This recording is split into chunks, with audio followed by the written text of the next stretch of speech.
அனைவருக்கும் இனிய வணக்கம். சிவராத்திரியை முன்னிட்டு நாம் பண்ணிற்காக புதிதாக வாங்கியுள்ள கருமலை அடிவாரத்தில், அதாவது ஒட்டன்சத்திரத்தில் இருந்து 17.5 கிலோமீட்டரில் இருக்கக்கூடிய ஜோகிப்பட்டி என்ற இடத்தில் அமைந்துள்ளது.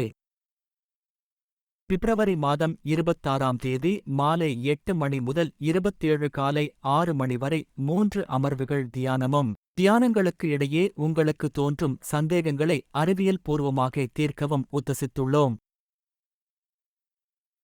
இதை நாம் தற்காலிக பந்தலில் நிகழ்த்துவதாக உள்ளோம். அதோடு கட்டண பயிலரங்கமாகவும் முடிவு செய்துள்ளோம். இதில் அனுமதி அதிகபட்சமாக 500 நபர்கள் கலந்து கொள்ள திட்டமிட்டுள்ளோம். குழந்தைகளுக்கு அனுமதி இல்லை, பெரியோர்களுக்கு மட்டுமே அனுமதி. அதேபோல் கலை மற்றும் கேளிக்கைகளும் அனுமதி இல்லை. முழுக்க முழுக்க அமைதியில் தியானம் மட்டுமே. முன்பதிவு செய்வதற்கு முழு விபரம் விரைவில் அறிவிக்கப்படும். அனைவருக்கும் நன்றி.